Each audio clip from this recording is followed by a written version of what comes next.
Good. Got my potato skins to enjoy the conversation with. Oh, I see. I was surprised you couldn't go for mutton and mead or something more. No, my Dornish thematic. wine ran out last night, so. Oh, that's swill. Hey, Dornish Red is the best in all the Seven Kingdoms. Just saying. Well, maybe they can make good wines because they can't make interesting fighters. That's for sure. Ooh, burn. Fuck you, sand snakes. Man, what a way to write them off too. But okay, let me. That's because they know no one cared about them.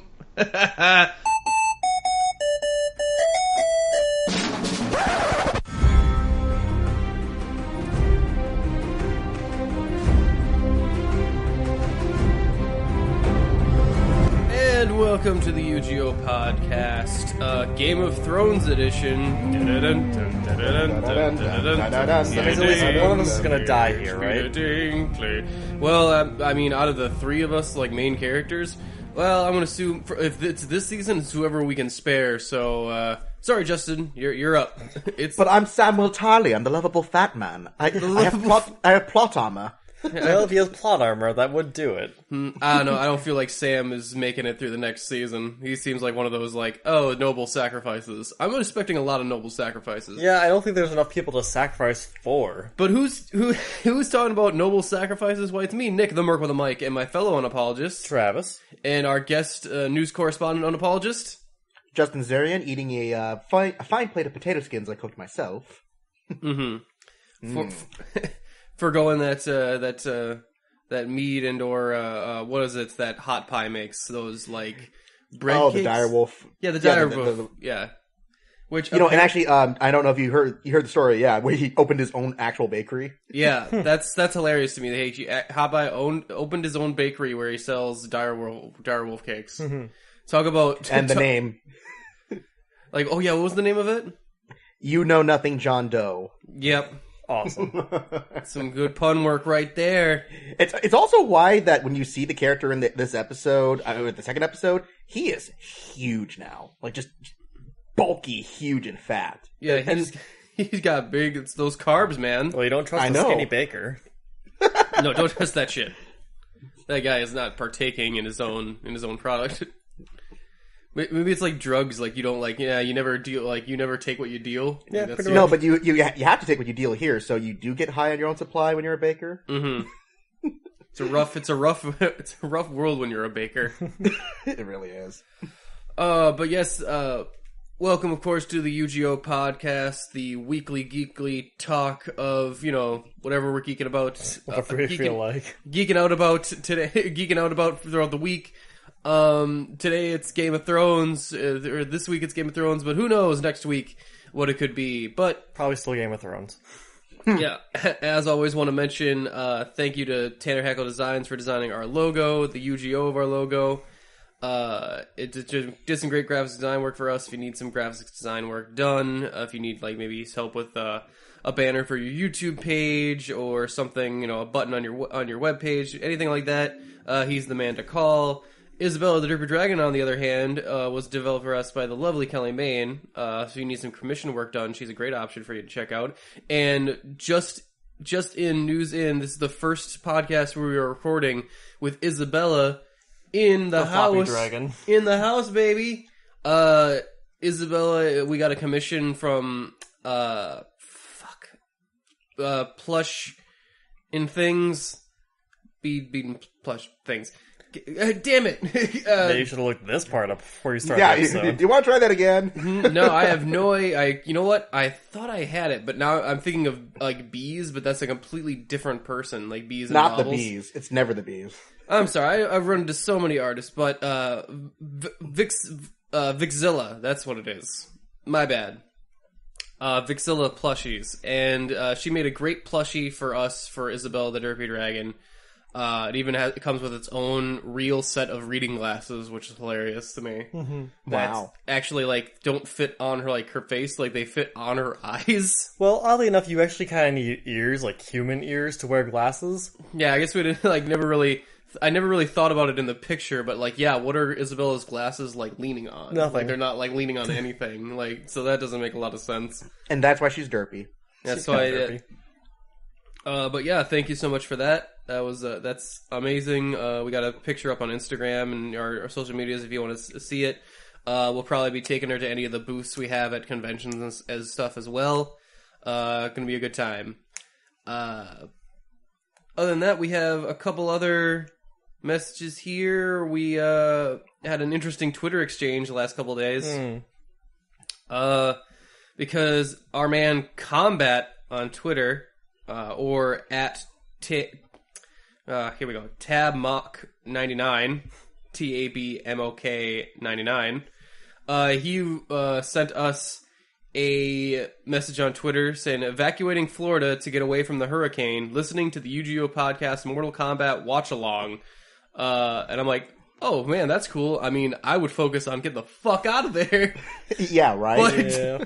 But you know what? If while getting the fuck out of there, you wanted to listen to us, that's cool. Interesting to me that he would just listen to the commentary for Mortal Kombat.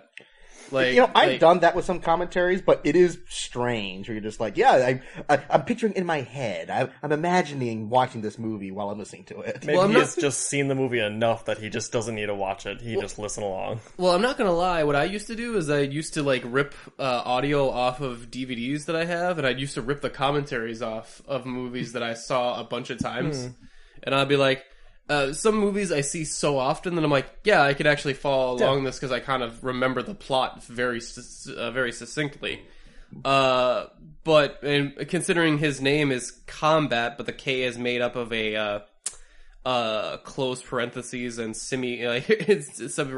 like a couple symbols smooshed together. It's pretty interesting. Anyway, he went on to. Say, guys, I love this movie / game and can answer a lot of your questions about the MK lore, Kano's faceplate, Jax's arm, etc. And he went on to do so. He actually did. So let's see if I can find some of those answers here. He also did tag our guest commentators while we were doing that because we didn't do that all by ourselves. No. That was our crossover with the We Are Errorcast. You can find those guys at their own website now and SoundCloud. They're a good podcast as well, doing their video game thing. Jonathan Romo and Chris Herman, some great guys. You get a chance out, check out their shit as well. Yeah, see. Here it is. All right, if you want to see... He also just says, if you want to see Kung Lao in action, watch Mortal Kombat Conquest, the prequel. And for more Power Rangers references, watch Mortal Kombat Legacy. And while I have not watched Mortal Kombat Conquest or Legacy, I did watch Annihilation, and I decided that was enough Mortal Kombat for me forever. Because I don't like... But he answers some of the questions we had during the commentary, which were, why did Katana use a riddle instead of just telling Liu to use water, in case the bad guys overheard so that they wouldn't figure out the plan? Sure. All and right. I'm like, okay, but she could have easily not have talked to him during the fight, but could have found him later, like she did. But okay, yeah.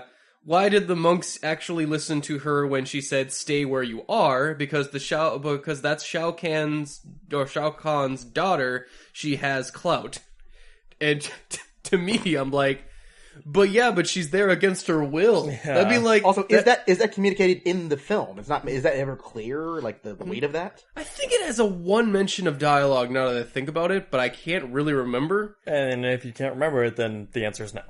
I guess it's not made explicit. It might have it might be true, but it's not readily apparent. And even if it is true, why would you give your kidnap victim any source of power whatsoever? It is kind of weird. That's an odd dynamic. I don't understand. I would suggest against it. Let's see. Shao Kahn's invasion ending was actually planned from the beginning, but delivery kept out of the script, so it would be a surprise. No leakers. So I think I made the assumption that like there was a rumor going around that was a last minute addition because they didn't know they were going to get a sequel or not. Which okay. That kind of makes sense. I guess that also makes sense. Kano's metallic eye does indeed have enhanced vision and special abilities and a rich history. And he gives this YouTube link, and I'm like, check this out. And I'm like, yeah, maybe I will eventually. which means no, I won't because I don't really give a shit about Kano. But yeah, all I did was interested in whether or not his metallic eye gave him like enhanced like Terminator vision or whatever. So Shang Tsung has to get the best fighters for the tournament, or Outworld's victory doesn't count. So apparently that's why he wants. Because I made the assumption like, why does he want Sonya Blade to fight so bad? Like it didn't seem like it made much sense. And like, why did he trick Johnny into fighting when like they're actually like good fighters? It didn't really make sense to me. Right. And even then I'm like, oh, okay. Wait a minute. Does that mean Raiden picked a bunch of those other guys that got killed by Goro? Like, did he pick all those other guys because they suck, and so that maybe the victory wouldn't count? So just lowering the bar, huh? What a dick. Also, Shang Tsung, he consumes souls by only the soul of a warrior really sustains him. Souls of weaklings do nothing for him. Wait, then why does he absorb the souls of the losers? I mean, they still had to fight, I guess? I don't really know. I don't know. I appreciate the answers, Tabmock, but I feel like they're just leaving more questions. But I feel like they are leading to more questions here. And don't get me wrong, I actually really like Mortal Kombat. I still maintain it's the best video game movie, kind of by default, but I still like it. But yeah, that was fun. Hopefully you and your loved ones are safe and you're having a fun time listening to some of our other content during the hurricane. And none of that nerdist shit. They are not good to listen to during a crisis situation. I've heard that. Fuck those guys. But Chris Hardwick's awesome. Chris Hardwick is our nerd god. We all pay respect to the altar for Chris Hardwick. Rest in peace at midnight. Rest in peach. Rest in peach. But with that, I think we are ready to just start the episode off proper here. Just did want to last minute mention that we are still working on the YouTube channel and stuff. If you guys are interested in some of our other content, like our Game of Thrones reactions, since we'll be talking about Game of Thrones in general here, we did do a reaction and review for every episode specifically up on YouTube, where you can see us and our lovely faces for like the first time, I think. We've had like con episodes up, haven't we? No, I never got any of those up. Did? Oh, well, okay. Remember we lost so much of the fucking video. That's true. Stupid camcorder. Yeah, like almost none of that actually got up there. Well, there's still the Instagram.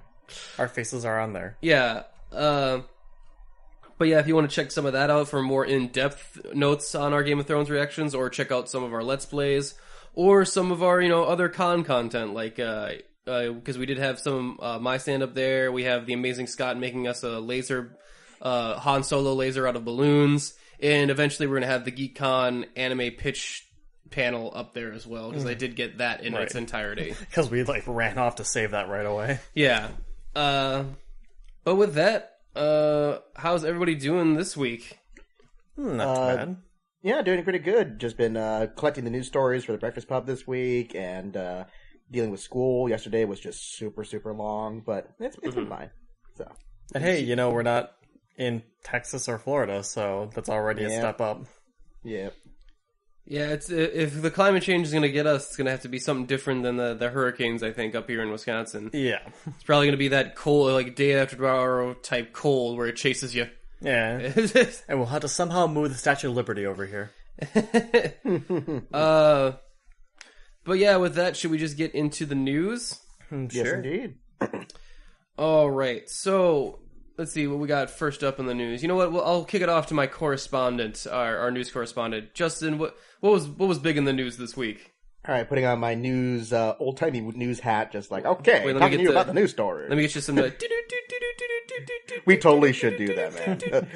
But okay, so we got to talk about the big one, because this, I mean, it was unexpected and expected at the same time. But You know how Colin Trevorrow was supposed to direct Star Wars Episode 9? Yes, and he's He out. is not anymore. Yep, He's out. he is gone. It's still unclear if it's fired or just amicably split. Most of the ones I saw that- said fired. Okay, I mean, I'm assuming just because of the track record, because, we already had one firing for Star Wars, and, I mean, I feel like there is a lot of things motivating this, because, for one, Colin Trevorrow clearly has a lot of clout because of making Jurassic World, which, whether you like the movie or not, it made $1 billion worldwide. Mm-hmm. And I guess that maybe he got a little big for his britches because of that, because Star Wars likes to have an iron fist on what they do, of the people who are involved. And as if that wasn't clear with what happened with Lord and Miller. But then, also, I get a suspicion that they saw Book of Henry and just went, oh my gosh, this guy is... What happened to this dude? I know, it's sad. So... he's out of the running, and there's been a lot of, the instant that news story came up, there were 15 articles going, oh, who's gonna direct the new movie? Is it gonna be George Lucas? Is it gonna be this guy? Is Rian Johnson gonna take over? We'll find see. out. We'll find out soon enough. And whatever. It's just one of those things where it's just I'm still wanting to watch the 8th movie, and Han Solo, I'm kind of more excited now that it looks like Ron Howard's got a bit of a sense of what to do with the movie. It's every other movie Ron Howard makes is at least good, if not great. So, I'm sure though, I mean, there's no end of people who would want to take this job. It's not like they're just going, nah, man, I don't want to direct that stuff. That's just nonsense. It's it's freaking Star Wars. Of course, every director will want to be that guy, Yeah, that is interesting. We seem to have a lot of director shakeups for the Star Wars films. It leads me to believe that Star Wars, when it comes to Star Wars, the Disney and Lucasfilm producers seem to be more stringent, I guess would be the word, rather than some of the, I don't know, the Marvel films have had their issues too, where Edgar Wright, yeah, and stuff like that. So they definitely, they have a model that they like to stick to, but it seems like even the Marvel films, with their obsession with continuity, seem to let more stuff slide. Again, but at the same time, apparently Rian Johnson's had a ton of creative control doing Episode 8. So, yeah.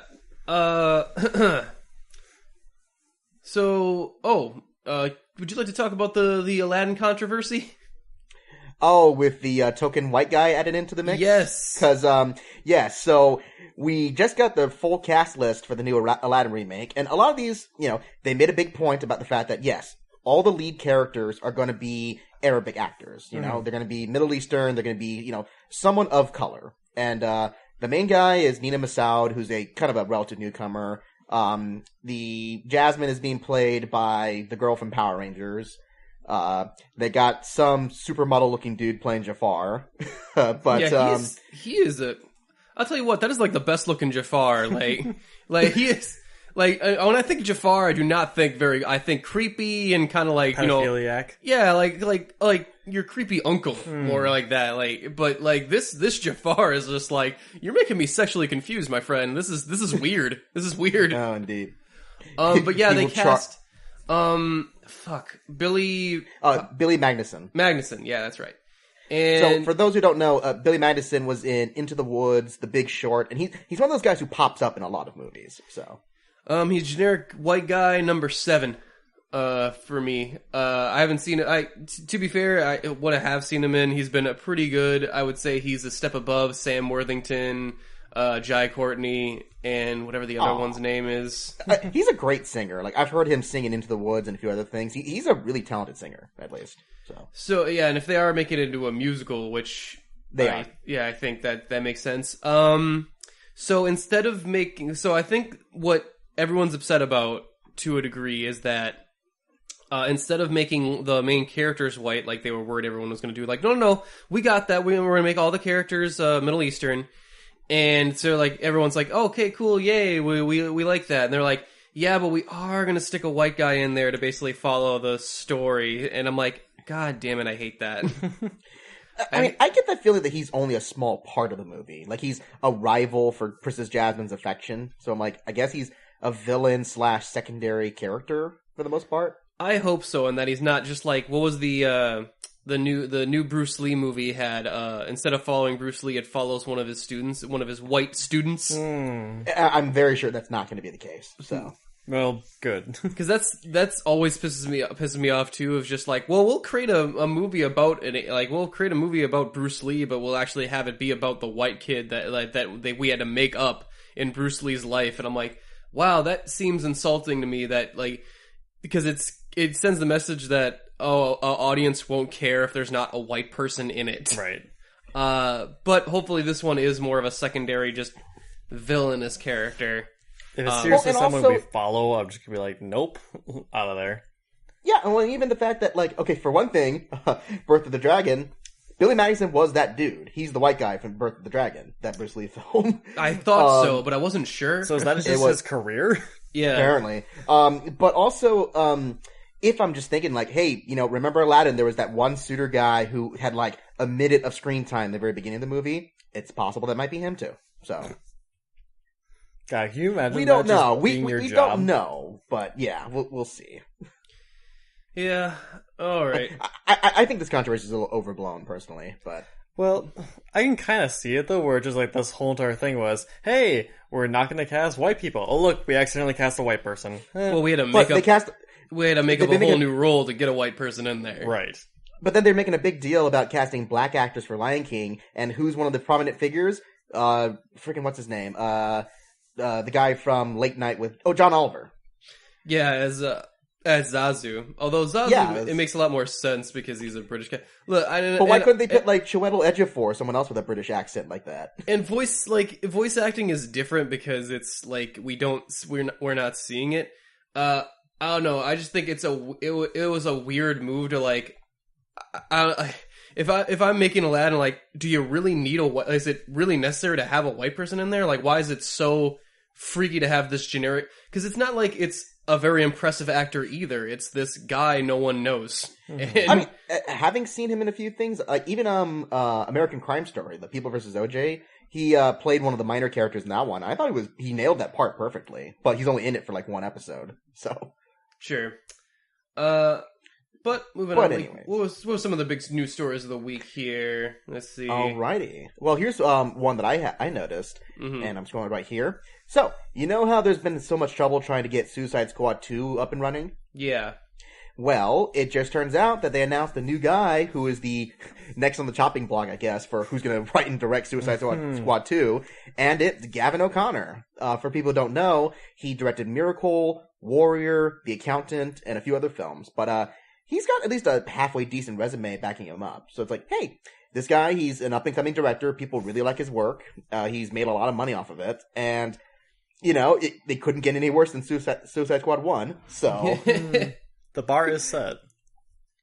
Yeah, so, I was at least happy about that. I'm okay, this guy, I at least have a little more faith in him than the previous directors they were throwing about on the next, so... Yeah. I also had a story here. If we want to, since we were talking about Disney, Star Wars and Aladdin and all that, ABC, according to Jeff Loeb, is still the mothership for all of Marvel TV. As someone who's never watched a single episode of a Marvel show on ABC, I'd say that's false. Well, it's interesting that they would say that because it makes him. I think he's trying to promote Inhumans probably and say yeah, he's trying to save face. So. And Agents of S.H.I.E.L.D. and Inhumans, that's where it's at. I'm why are those the shows most ignored by all of the other content? Right. The Netflix shows will at least mention, Daredevil will at least mention every once in a while that there was an incident in New York that had involved the Avengers. Mm-hmm. Jessica Jones will every once in a while mention a green guy. They never mention S.H.I.E.L.D. whatsoever. No. In any way. I mean, the movies don't mention anything else besides themselves, but... Yeah. There's that whole division between the TV and movie studios that it's still weird why that's happening. But there's definitely a division between the ABC shows and Netflix shows. Yeah. Oh, yeah. And that one is much more apparent. It's just we don't want to be with them. They don't want to associate with that. Well, they don't even those like the Netflix shows, sometimes they feel like they're not quite in the same universe as the movies. Like, because it's like, well, sometimes they feel disconnected, but like for the most part, you can kind of squint your eyes and go like, yeah, okay, they're part of the same universe. Right, well, overall. it comes down to that same problem of like, oh, why didn't any Avengers show up to find a giant earthquake happening in New York? Like, well, Yeah, more and more they're getting removed from the movies. Yeah. So. But from day one, they never felt like they were in the same universe as Agents of S.H.I.E.L.D. No. Like, it never felt like any of those guys were ever going to pop up. Cause Even though they had direct cameos from the movies in like the first season or two at least. So. Yeah, they had Sam Jackson actually show up on their show. So And then Lady Sif showed up from Thor also. That was actually a good episode. I actually liked the Lady Sif episode. But yeah, Jeff Loeb, I understand that you're trying to save face with your TV universe, but I think it's time to come to accept that maybe you're not very good at this. Because you're also in charge of all the animation for the Marvel shows as well. And I haven't watched a fucking Marvel cartoon since you canceled Spectacular Spider-Man. And, what was it? The Avengers one. Fuck. I forget. Earth's Mightiest Heroes. They go so through many. Yeah. Yeah, and I'm like, and you decided to kill those series that were popular and had audiences already to just do your own thing for little to no reason, and create like basically shadows of the quality of those seasons. So I might have a chip on my shoulder when it comes to Jeff Loeb, because I feel like he is just not, he's not a good like producer. Like he doesn't seem to have the clout to like try and like just make some of these things make more sense and make them feel like part of the same universe. And I don't know, I have not seen Inhumans. By all accounts, I hear it's pretty bad. Yeah, that's what I've been hearing too. Which is not surprising considering what we saw in the trailer. Let's see what some other news here. Oh, here's some good/bad news. Good/bad. Yeah, well, here we got some good news. Here is that Shia LaBeouf will not return for Indiana Jones 5. Well, I've never watched Indiana Jones 4, but from what I've heard, that's a really good thing. So that's a good thing. But the bad news is that they're making an Indiana Jones 5. Yeah. That is I don't dislike Shia LaBeouf like everyone else does, but his character didn't really add anything to the movie, to be fair. So it's like, yeah, no harm, no foul. It's the same thing like when they took out Rocky's son from the Creed, where it's like, oh yeah, Milo Ventimiglia, he's doing something right now with someone else. So yeah. And yeah, he doesn't like add anything. And don't get me wrong, as far as acting talent wise goes, I think Shia LaBeouf did a great job in stuff like Fury. Mm-hmm. Like he was really American good in Honey. That. I'm actually really excited for his new film, Boar versus McEnroe. If you've heard the trailers for that one, he looks great in that one. So that's kind of fun. But yeah, Indiana Jones 5. I think we need to let that one go, guys. It's unless you were going to remake it with Chris Pratt, I don't really want to see an Indiana Jones movie anymore. I sense they're going to get a new person to play it, because Harrison Ford, even if they try to do stuntmen and CG and that stuff, no one's going to believe him being able to do that stuff. Especially they're aiming for like a 2020 release with that. So I'm just like, yeah, just give it to someone else. Let someone else take over fill his shoes. Well, the way we've been going, he could die before then. Well, we were talking about Jurassic World before, and Chris Pratt's character from there basically looks like a version of Indiana Jones that I would cast. I'd be like, yeah, that's about right. I mean, it'd be obvious casting, but I'm not complaining per se. So it's like, yeah, it'd be the most obvious casting ever. But I'm like, yeah, but what works, dude. Like, go for. I would go for it. If it gets to the point where it's more obvious than the actual original actor, maybe there's a point. Maybe you won't have to give him acting lessons, like what's his face from the Han Solo solo movie. Yeah. Wait, Alden Ehrenreich. Alden Ehrenreich, yeah. He's awesome, man. I don't know what you're talking about. But... Well, apparently he had to get acting lessons on that set. I mean, he's a new actor. Like, he's only been in like 2 other movies before then. So. I only saw him in Hail Caesar, and I was not impressed. Actually, I thought he was one of the best parts of that movie, but that movie was also a hugely disorganized mess. So, yeah, there was more going on in that movie than just him. I just feel like he didn't add to it specifically. Although I will pay more money to watch Josh Brolin slap the shit out of George Clooney. Like, I'll pay for that. That was awesome. In real life, I just wish that happened. Just give George Clooney a couple slaps in the face, you know? All right, what are some other news here? I can run some bullet points. Yeah, let's do some bullet points. Let's run a rapid fire. All right, lightning round. So speaking of the Han Solo movie, one of my favorite character actors who no one gives any respect to, except for the fact that he plays Vision in the Avengers, Paul Bettany is joining the cast. So I'm like, yay! Paul Bettany, love that guy. He's a great actor. He's also married to Jennifer Connelly, which is why she got the role of the computer in Spider-Man. Which is why I'm really hoping that she's Jocasta. Like, that she turns out to be Jocasta. And that, I have no idea what that is. It's basically like Vision's alternative female version that also like becomes like, I think is his like girlfriend. It's okay, you know what? No, I want that to happen now. I'm just picturing it. Yes, that sounds amazing. Look, it'll be a deep cut for for us real nerd fans because no one knows who the fuck Jocasta. Like, but then again, I don't think anyone knew who the fuck Vision was when all this shit started. So, I knew of Vision, but I learned a lot more from the movies, right? Because of Me the movies, too. So, yeah. Now one I'm also super excited for. I mean, and this will sound really nerdy because I may have not said it as much on this podcast, but I love musicals. I am a humongous show tune fanatic. And not all show tunes are great, to be fair. Mm-hmm. But there's one actor who I really, really love anytime I see him in something. It's a guy named Michael Cerveris. For those who don't know him by that name, he pops up a lot on TV shows like The Fringe. He played one of the Watcher guys, you know, those dudes. He's that big bald dude with the hat that was always around. Okay.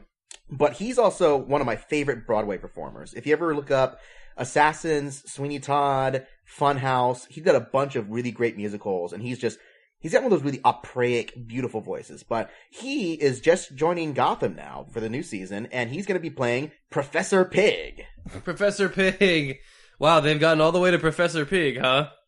Yep, and hey, you know what? Laugh all you want. I love Gotham. I think that show's awesome. It's totally goofy, but it's also incredibly well made and just entertaining to watch. So. The more I listen to the guys on One of Us, the more I'm kind of like, maybe I should give Gotham a try. Hey man, if you want to catch up with it, I'll review it with you if you wanted to catch up with the new seasons. Maybe I will take you up on that. It is one of the only superhero shows I have not watched. So and it's based in the universe with one of your favorite heroes. It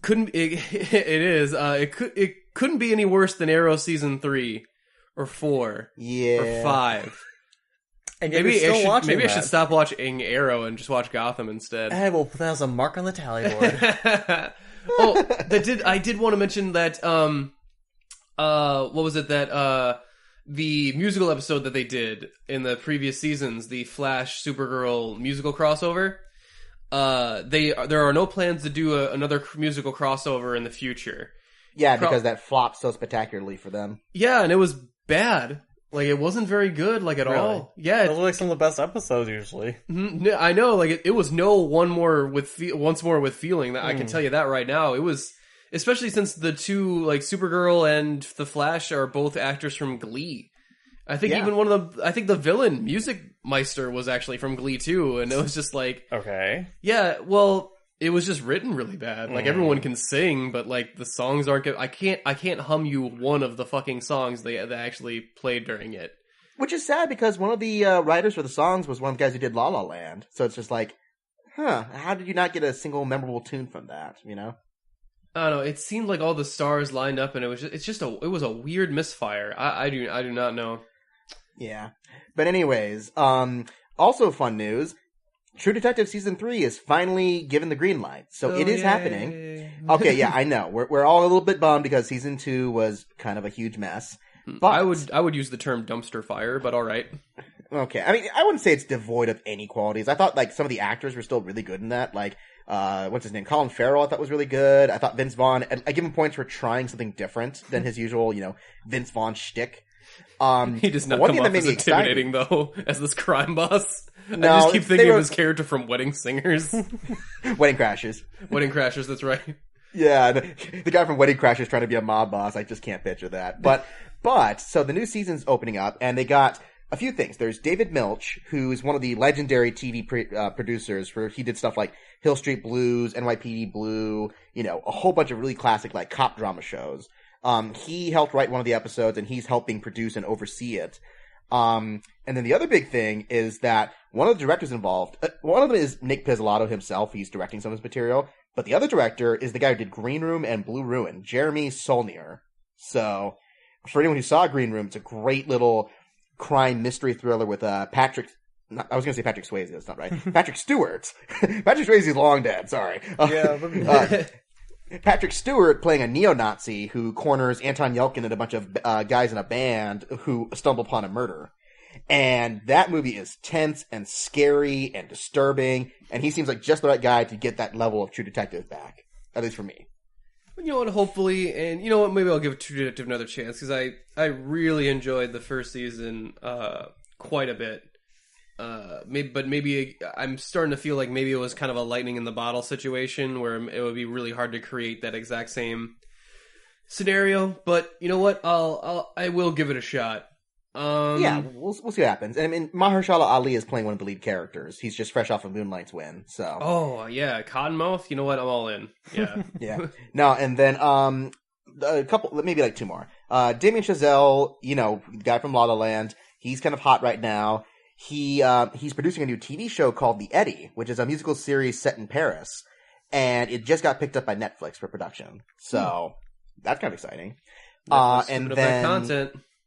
Yeah. I mean, Netflix, there's some shows on here in this list. I'm not even going to go through them. They're just producing tons and tons of stuff. Just throwing spaghetti at the wall and seeing which noodle sticks, you know? Mm-hmm. But the last one, I'm only just excited because I know he's not in a lot of great movies, but I have a soft spot for Antonio Banderas. I think he's just... too. You know what? Maybe it's just the accent, but I like that guy. Yeah, you know, I mean, as a quarter Spaniard, I feel kinship with my fellow Spanish actor, you know, Antonio Banderas. Quarter Spaniard. Well, at least you're not like 1/12 Cherokee or something. Hey, it's from my dad's side. My grandmother is from Spain, so. But that aside, there's that new show Genius that came out last season where they had what's his name, Jeffrey Rush playing Albert Einstein, and every season is an anthology that focuses on one, you know, tortured genius or misunderstood genius. And Antonio Banderas is going to play Pablo Picasso in the new season. Oh. And fun fact that he was actually supposed to play Picasso in a previous movie that never actually got made, but apparently he is a humongous fan of this dude. So he's just like, yeah, I cannot wait. I want to dive into this role. I want to play it just as weird as possible. And I'm just like, okay, he's clearly enthusiastic to try and get something good going his way. So. Well, as long as he wants to do the job, I mean, it usually helps. Oh yeah, I mean, yeah, I hope the best for this guy. He's just got so much charisma and energy, and he just picks crap so often. So maybe this will be a step in the right direction. Yeah, hopefully he brings the level of quality that maybe X versus Ever could really bring to it. Let's hope more Mask of Zorro. All right. Any other quick news stories before we wrap up and go to the Game of Thrones talk? I have kind of an interesting one, actually. You got one? Yeah. Okay, I was going to say, that's all I got, so go ahead. So, you know the new South Park game coming out in like a couple months or so? The Fractured But Whole? Yes. Yeah. Yes, I remember. Did you hear what the new thing with it? No, I did not. So, it has a difficulty slider in this game. It actually, like, it doesn't even just have set notches. You actually have a slider for difficulty. Mm-hmm. And as you change the difficulty, make it harder, your character's skin tone darkens. Mm-hmm. What? Wait a minute, what? As you make the game more difficult, your character gets a darker skin tone. Ooh, okay, so... And they've basically come and said, don't worry, this doesn't affect combat, but it does affect how much money you get in the game and how some characters treat you. Damn! That is, oh my gosh. Oh, but it gets better. So it also lets you choose your gender, which the first game did not. You just played as a boy no matter what. Mm-hmm. And apparently the game references that. Like, if you decide to choose a different gender than boy, it actually, like, talks you through that. Okay. And if you choose, there's actually an option to be like, okay, so you're a girl. Are you a transgender girl? And if you choose yes, you're like, alright, then that fits perfect. Great, you're perfect then. Yeah, it's like, that fits perfect, because if you were a boy in the first game, now you're a transgender girl. Yeah, fine. Oh. Otherwise, you're trying to get all confused on it. Okay. I'm not surprised, I'm impressed. It's just rather impressive. Yeah, well, those South Park guys, they all are about the social commentary. Mm-hmm. I know they get a lot of shit from like you know, when you attack from all sides, it's kind of like easy to keep like a very neutral position. Yeah. But I feel like they've gotten a little more on. I feel like ever since the election, they were saying like, yeah, we're not going to really cover Trump in the new South Park season at all. And I was just like, wait, are you like you're not going to mention it like at all? Like you're all about social commentary, and Trump is going to dominate social commentary for the next 4 years. But I think that's why I like that. It's like Trump is literally everywhere. It's like, there's a lot of other stuff to talk about instead of just Trump. And I'm sure that it can give him some other material to work with that's maybe stuff that people ignore. Just like, yeah, we're all busy with this dude, but what about this over here? Right. What other terrible things are happening? I guess it could be refreshing. Although I think every social problem that they will talk about that's a recent social problem will somehow lead back to Trump anyway. Yeah. But I'm sure it'll bring back to the member berries. Remember back when DACA was a thing? Remember? Get all political on this podcast. All right. Speaking of political, we should get into our Game of Thrones talk, don't you think, guys?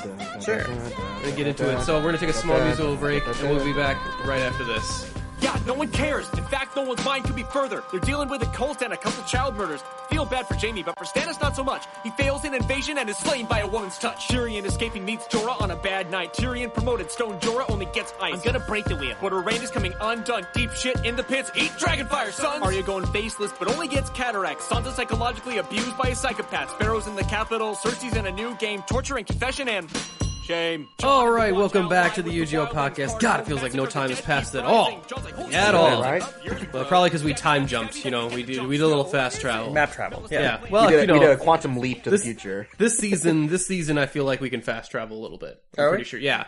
We'll slow it down Unless there's next enemies year. nearby, because then you're trapped. Yeah, but we're gonna forego trailer talk for this week just because there's not really any trailers that I'm super jazzed about talking about. Maybe we'll get back. I'm jazzed about talking them, but they're not nerdy trailers. So. They're not very nerdy trailers, not really in our general purview, and I'm not talking about 30 seconds of Jeepers Creepers 3, Flatliners. Like, I'm not talking about Flatliners because I don't care about Flatliners anymore. Not Early Man.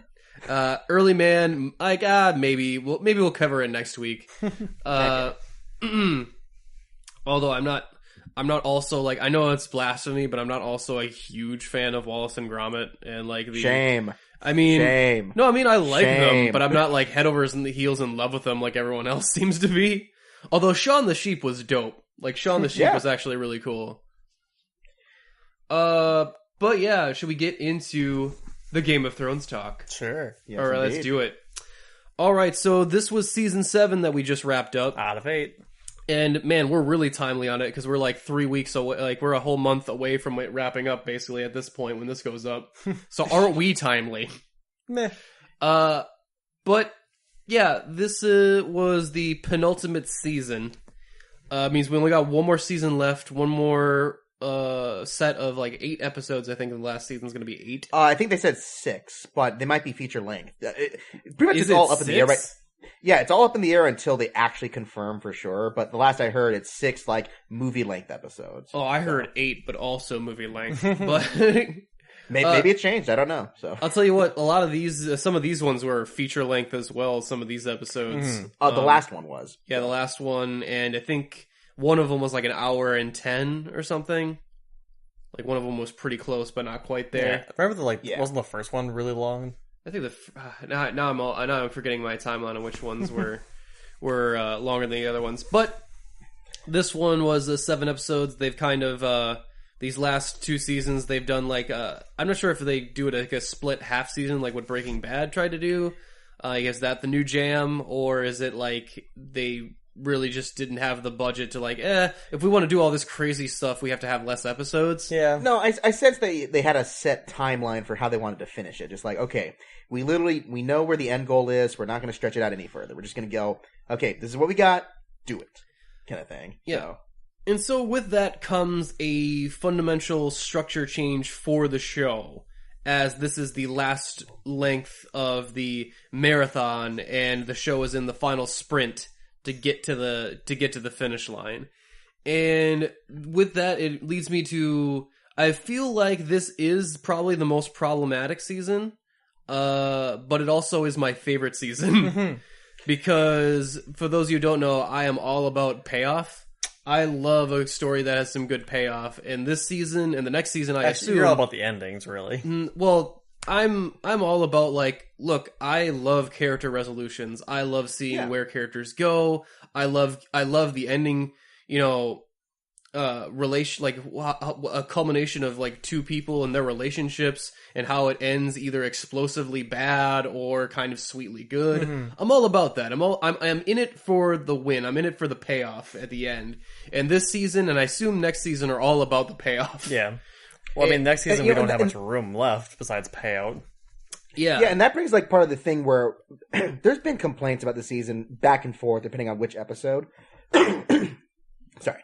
And it comes to the inherent problem of how much do you want them to, slowly plod along the same type of show we've been watching, and how much do you want those payoffs? Because those payoffs are not going to be as intellectually profound as you think they would be, because part of it involves freaking dragons and zombies fighting each other. True. Yeah. It's not going to be deep political machinations there, So it's an inherent problem that, yes, it is speeding along to these big action set pieces, but that's kind of where it was going to go anyways. Right. We always knew there was an army of zombies coming. And I feel like people are not forgetting that the last seasons that happened, because this show has been speeding up as it's going along. It's not like as readily apparent. It is more apparent in this season, but we have been the frog in the slowly boiling pot of water. The last season had some pretty, was speeding along pretty quick with some of its storylines as well. Yeah, it was happening at a more sort of spread out pace. Well, the thing is about it is that each season of Game of Thrones, there's less characters to focus on. Yeah. Because we keep killing the shit out of them. Yeah.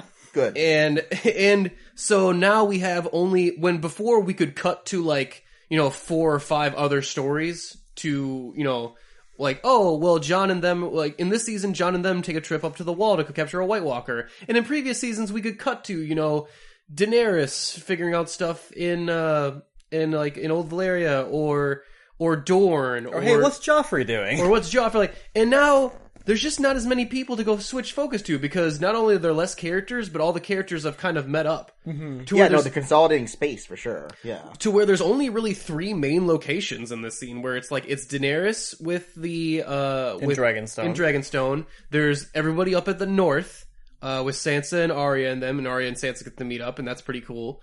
We have Cersei hanging in King's Landing. And then there's a couple other ancillary characters that are kind of kicking around still as well. And most of them die. But and most of them do die. Most of them die, or most of them get moved back to those 3 locations. Because, even Sam, where he was stuck in the Citadel for a while, and then it's like, alright, go back to the north. Yep. Right. So. And then Lady Olenna went home. Well, that was dumb. Yeah. Okay, so let's talk a little bit about the beginning of this season, which I think started off pretty strong. Where it's one of my favorite opening episodes ever for the show. Okay, so the opening of this season, is it the best opening for this entire series? It's pretty amazing. I feel with like the White Walkers. Yeah. With the Arya taking out the phrase. Mm-hmm. Oh, that opening. Yeah, that opening. Although the other opening, with the White Walkers, is also pretty fucking scary. Yeah, both were great.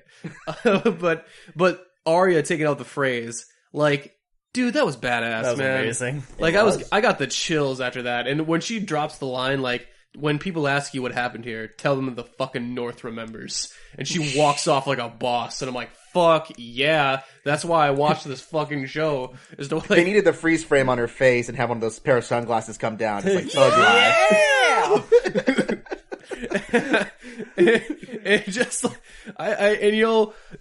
I love that the writers, they make really smart decisions in this series, and I realize that they do, they make concessions to get to the action stuff and the payoff stuff, but they do make smart writing decisions, because the phrase, they're not very important. No, and they're not very interesting. No, they're just kind of dicks. Once the dad died last season, there's no reason to keep that storyline going. Oh, no. So they're like, yeah, we're going to take care of this real quick. And and the way they take care of it gives us a really cool win for one of our favorite characters. Mm-hmm. Oh, yeah. And Arya, I know they've been leading up to her to being this psycho that because she murders an entire family. She lets the girls live. Yeah. You gotta figure that, were all those guys douchebags? No, because it's just that most of them was Walder. Most of their names were Walder Frey, so technically they were on her list. Technically, we're all. If you notice, they extinguished 3 or 4 houses this entire season, so this was just crossing names off the list, like we've been saying. Yeah, which leads us into the second episode, because Dany gets home which is a cool scene too, where she finally gets to Dragonstone, where she's on Westeros, and there's like no dialogue for a big part of it. Yeah, for the ending of the episode, that was really great. God, that was awesome. Like, it was a great opening and a great ender. I was like, from episode 1, I'm like, dude, like it really sets the pace. Shit has gotten real, man. Like, it is happening, and I'm all about it. And the guy who directed this is the guy who directed the last episode of the season, and then a bunch of really great episodes, Jeremy Podeswa. And he does just great work. He's one of those, like, veteran TV directors. So it's like, yeah, of course, when his name's on it, just expect a good episode on it. So. Yeah, I was in it from the very beginning. And the second episode, we consolidate even more, because we get rid of Dorne, basically. Yeah. Basically all of Dorne. Well, okay, I'll say this, too, that pirate battle where they have, the Ironborn and Euron's forces and the other Ironborn, they're taking some of the other Dornish forces to King's Landing.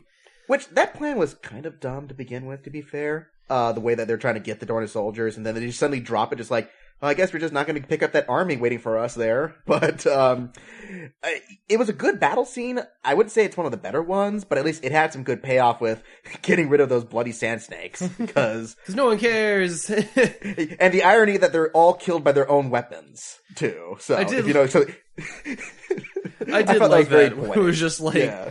Euron murders the shit out of them with their own weapons, and it gives Euron a big win since he's a very vaguely new character. Right, they had to set him up really quick. Yeah, and they had to make him actually menacing, like actually have some threat to him. He's menacing. He's not on for this season very long, but when he is on, he's very entertaining. And he's very fabulous with that new wardrobe. So, dude, the way he walks, like he's on a fashion shoot, like the entire time, like he's spinning all the time. He's got his arms up. I'm all like, dude, I'm all about Euron here. He's like some like punk rocker or Rolling Stones type of character who entered into Westeros for some reason. He wants to do the queen. It's like he's dangerous. He's not going to do with the queen to queen. He's talking. That's his soundtrack. She's the killer queen. Damn right she is. But Jamie, he's talking with Jamie like, hey, what is she like? You know, is it a finger in the bum sort of thing? Like, what's going on? Ugh. He is not afraid of anything. He's a slimy little turd. But on the other hand, he knows what the people of King's Landing like, because the King's Landing people, they are all about whatever, like, first they hate Cersei, and then they love Cersei, and then they hate Cersei. They are all about pomp and circumstance. That's what they love. They love anything going on that can distract them from their mundane, terrible lives. If something's happening, like, this is the television of their world. Yeah. Just like, oh yeah, what are the royals doing? We don't care what's on. Today? We just want something to happen. Well, it's like it's the same crowd that jeers the head sand snake chick and her daughter are the same crowd. Like, seem like the same crowd that jeered Cersei on her walk of shame. Oh yeah, like they're all about, and they're the same ones who were at Ned's execution. Yeah, and the ones who threw poo at Joffrey. And fuck, so it's like, in Euron's just like, I think Jaime threatens with him like to chop his head off, like they'll cheer for it too. And Euron's like, yeah, I just think they kind of like severed heads. Like, it doesn't really matter which ones that. Like, Euron kind of gets it. Like, he gets it. Which leads to the opposite, because the people in the North, they are very stubborn in their way of their thinking. They very much do not switch on a dime. They are set in their ways to their own detriment. Because they are not really crazy. They don't seem very crazy about Daenerys coming around to claim the throne. Like, well, no one is. No one seems to be. Like, they're like, well, we don't really like Cersei either, but you're also a foreign ruler. We're not super sure about this. Like, the whole controversy this season between Daenerys and Jon, when they're not making fucking goo-goo eyes at each other, is that he won't bend the knee. Which I thought that part when they first meet was actually a really well done scene. Oh, it was Jon actually so good. That's their first meeting. Awesome. Loved it. Yeah, no, and that's a great scene. It establishes a really clear conflict of not just like direct like opposition or battle, but just ideology. It's just like, yeah, Jon is a guy who's a man of his word. You know, he's very Ned Stark now, like all to a hilt. But he's also saying like, yeah, you know, my father may have done dumb things, but he did the right thing. And sometimes you have to go with your gut and do the right thing, even when it's probably not for the best of anybody.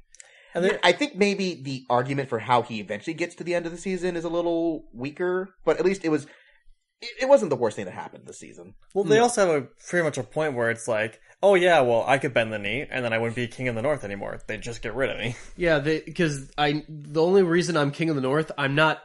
He's not King of the North because of any birthright or because of any line of succession. He's King of the North because they chose him to be King of the North. Yeah. So he can easily... And that works so great for them, like it did with Rob, right? And look, if Rob hadn't been a goddamn dumbass... If he hadn't been a Stark... If he had chosen the one time... Look, we're not talking about Rob. Like, Rob's like 3 seasons past of like his shit. But, like, that's the Northerners' main decision is that they can't... Like, no, I get that you want to make some right decisions, because if you're not making, like, if you're not doing the right thing at least some of the time, then what's the point of ruling? Mm-hmm. But sometimes you gotta make a shitty decision for the good of everybody else. Yeah. Please do that every once in a while. We're asking like once a season, guys. Come on now. Yeah, but at the same time, I feel like this show made a big point about a big theme that they're going into the end is that sometimes you just gotta be good. You gotta be true, you gotta be honest, you gotta be you gotta stand for what's right. And even if it's a bad decision, like even, what was it, John talking at the very end when they were talking to Cersei, it's like, yeah, I made this decision and it may be hard, but I'm tired of being a liar. I'm tired of people lying to me. I just want to tell the truth, Someone should really tell that to Cersei. Yeah, well, the thing is that... We'll get to that. He needs to realize, like, oh, well... Can I get to a point of power or position without lying and scheming? And it's like, well, yeah, you can. He died first for it. But it's like he literally died for it. Yeah, like not everybody else gets a respawn, dude. Like, and Game of Thrones has always been about punishing the people that make the right decisions. Yeah.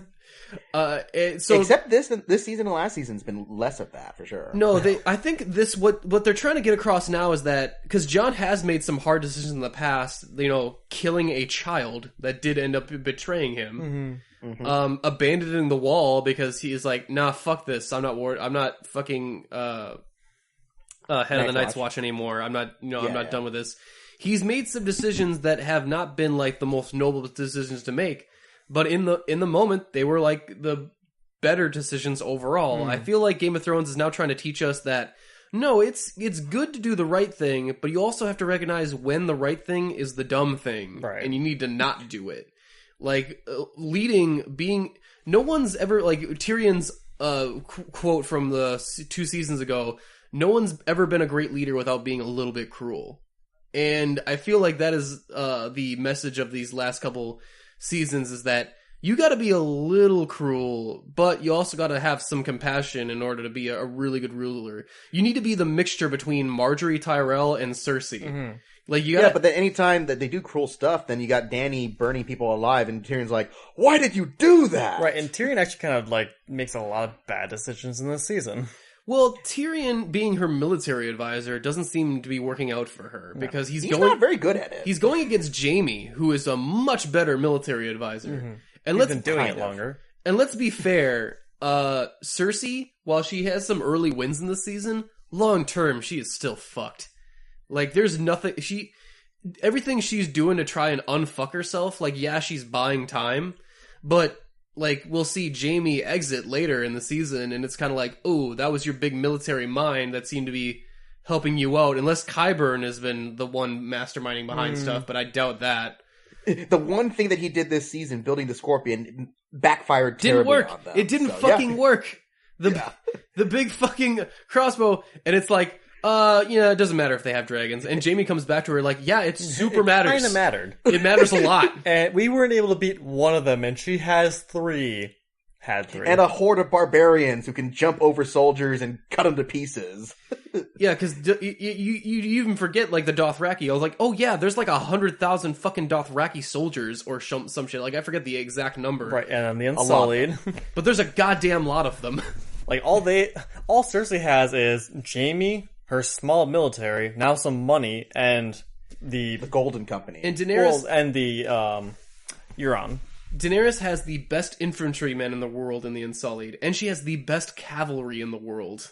and the largest cavalry in the world with the fucking Dothraki. And he only aerial cavalry. And fucking dragons. Like, the fact that she is losing at all in the beginning of the season is pretty spectacular. But believable. Well, yeah, because they decide, like, well, we don't want to be as much of a foreign power invading as possible, since we have so much of an advantage, we'll surround the capital and try to starve them out, so that we don't have to burn King's Landing to the ground. And honestly, that place probably should just be burnt to the ground. And the problem is that it has like 1 million people in it. Like, it's the most densely populated place in Westeros. Yeah. And Cersei can kind of use that as her shield. Mm-hmm. And she will. Oh, How yeah. do they fit 1 million people into that little turd hole of King's Landing? It's just, it's unreasonable. I actually kind of want to know, like, what is the population density of King's Landing?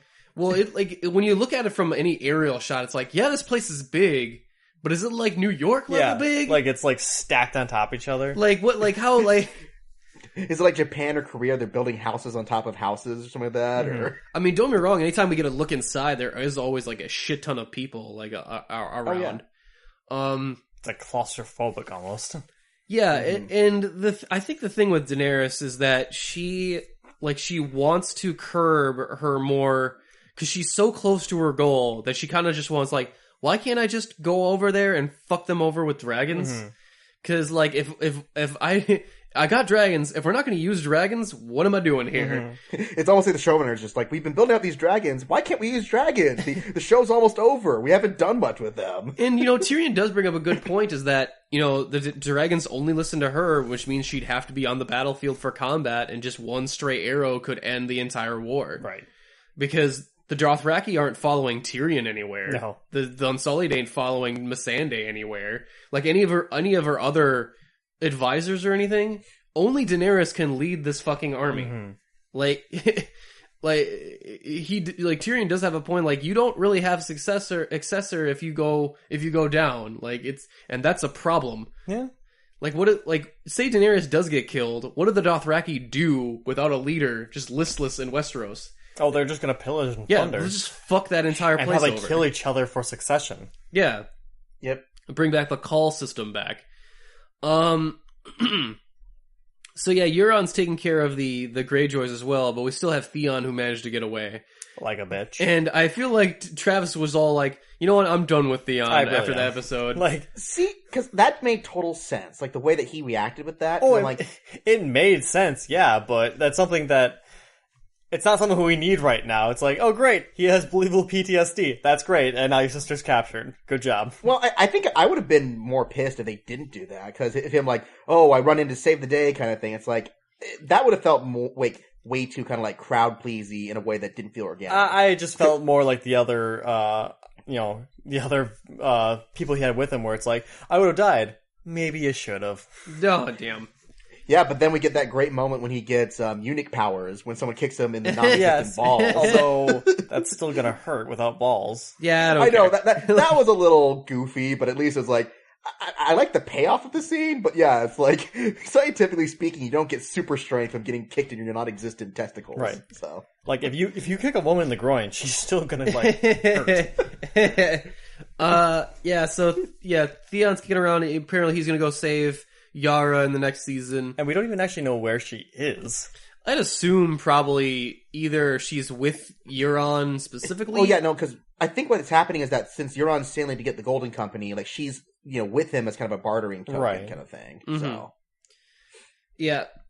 And Cersei's whole ploy to get the Golden Company, well, we'll get to that in a minute, but like, I still feel like, man, you are just not getting this whole White Walker threat, are you? Yeah. yeah, no, Jaime is telling her just like, you're being a freaking moron, just surrender already.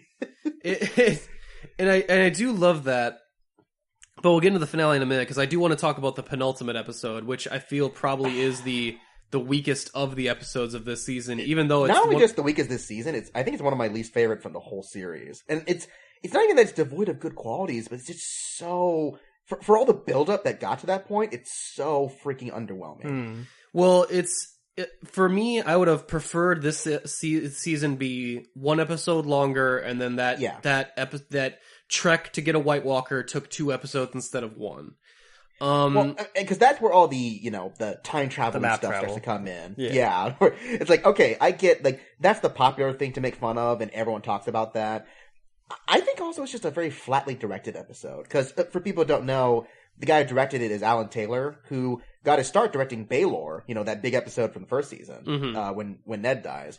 And he hasn't directed an episode since season 2, because then he went off to do movie making. He's like, oh, I can conquer Hollywood. And his output was Thor 2 and Terminator 5. Ooh. So, yeah, him coming back, they're trying to make a point like, Alan Taylor's come back to the nest, he's here to show off what he's learned in Hollywood. And what he's learned is that he's kind of a mediocre action director. Yeah, and to be fair, this episode, we've already seen a dragon, like, fuck people up. Mm-hmm. So it's devoid of that, like, oh shit, because we didn't even talk about, what was it, episode 3? Some of 4. that, yeah. The Spoils of War. Spoils of War, episode 4, which was like, holy shit. That was everything you ever wanted when you wanted to see a dragon that was let the best loose. Battle. That was the best fucking battle. awesome. And we see Braun, who, thank God Braun is back. And, like, because that battle was awesome because it's like, we got characters on both sides we want to live. Mm-hmm. It's like, but especially Braun, get the fuck out of there. Braun, run, man. They found a way for him to feel justified being there. Like, it wasn't just a thing like, hey, we gotta try out Braun again because he disappeared for a few episodes last season. It's like, no, you feel like he earned his place in that scene because he stood off against a dragon, man. Yeah, who else but Braun could have done that? Well, Jamie tried very unsuccessfully. Mm-hmm. Yeah, it was. And that's when we get. Braun had to save him there too. Yeah. And that's when we get the incident with Jamie, where he I don't think Jamie wants to live very much. Like, no. He's definitely like going through some shit. But yeah, that's why that episode, that dragon battle, kind of works a lot more than the penultimate episode. Well, it's also more traumatizing because you see singeing flesh. Dude, we see dudes turn to ash, Terminator 2 style. Uh-huh. Just like there feels like a legitimate threat that episode, where it feels like the Frozen Lake battle's biggest problem is that they're clearly way too afraid to kill off fan favorite characters, at least right now. Because then, of all the people they brought back Gendry, which was awesome. Mm-hmm. They brought in Beric and Thoros. They brought in the Hound. They brought in all these awesome fan favorite characters we wanted to see fight. And who's the one person who dies in that? The dude who we care least about.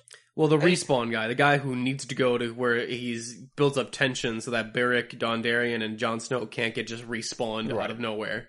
Yeah, and that's the thing, where they did a bunch of those, like, cheap fake out, like, Tormund might get sucked into the water and die, but he didn't. Oh, Jon got sucked into the water, he might die, and he didn't. There's way too much of that episode. And I'll tell you what, I was nervous for Tormund. I was like, are they gonna take out Tormund? Like, I was nervous because he probably was one of the ones that could have gone. And that's the thing, it's like, they built up too many of these characters who couldn't die. Like, the Hound couldn't die because people would be pissed so much that he never got his resolution. Right. Gendry couldn't die because he literally just came back the episode before. It wouldn't make much, like, emotional impact if he died there. Mm-hmm. Yeah, exactly. So, like, most of these characters, except for, like, freaking what's his name? Sir Friendzone. Jorah. Jorah. Nick one was of my I thought Jorah was gone. Like, I because thought he could have gone. Like, he had filled his purpose by that point. I thought as soon as I saw Daenerys shows up, I'm like, oh, he's gonna sacrifice himself so that Daenerys has time to get out of there. Mm-hmm. Like, I thought that would have been a better ending. But yeah, they decided to throw in a last minute, just like, oh yeah, you remember Uncle Benjen? Well, and that one is kind of like, that one's like, it's one Deus Ex Machina too many. Like, yep. And it's like, we were all accepting, like, okay, yeah, Daenerys is gonna go there. We were all like, oh yeah, that's what's gonna happen, right. So we're all cool with it. And then Jon decides to go fight zombies for a little to no reason, and I'm kind of like, okay. And we do get a death of a dragon, which is pretty significant.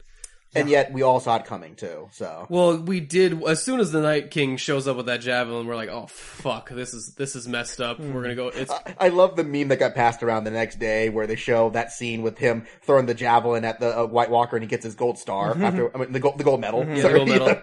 Well, I like the meme of just like, well, in Game of Thrones fantasy football, I know that Gendry's going to be my running back, yep. and the Night King's going to be my quarterback. Yeah, Gendry apparently is the great-grandfather of Barry Allen. Go, Gendry, go! You're the fastest of us. It's like, he's fast, but he's like supersonic fast. Send a Raven. Like, why even bother? Just send Gendry for more. Just have him run. I want to see that bit. The Raven's flying. You see Gendry just like The Ravens can't even catch up. Like, Jesus Christ. What's this kid doing? Like, all of a sudden, you see just all the wargs be like, can I take control of Gendry? That seems way more useful than these Ravens. But even in that episode, there's moments I like where, the Hound throwing rocks at the zombies, and then the zombies... That part made me laugh out loud in my TV screen. That was awesome. Whoops. And I just love it. It's just like, oh, fuck. I may have made a mistake here. And I would say, like, the action was really mediocre, but the two great scenes in that episode were Tormund talking about how much he loves Brienne. That was amazing. And then Jon and Jorah talking, because that was probably the most emotional moment when Jorah gets the sword back, but he's like, I don't deserve it. You earned this sword. He was trying to save himself. Yeah. He knew he would die. If he knew he took that sword, that would have been ethos enough. Like, it would have been like enough ethos for him to be like, shit, I'm gonna die if I take the sword back. You're trying to kill another sub character, huh? Well, you take this back. You take this back, Jon Snow. I see through your tricks, Jon Snow. You may know nothing, but I know a thing or two. I came back from an incurable disease. Fuck you, I'm not taking that sword. Oh yeah, also zombie polar bears. Those were a thing. Oh, freaking zombie bears. Which was awesome. Like, that was great. Yeah. It came out of nowhere. I remember that in the books, and I was just like, oh, zombie bears, that sounds fucked. So that is in the book, then, apparently. Oh, yeah. That shows up in the book. Like, I was surprised, like, the big battle in Season 3 where the Night's Watch ends up fighting the White Walkers off screen and get their shit kicked out of them?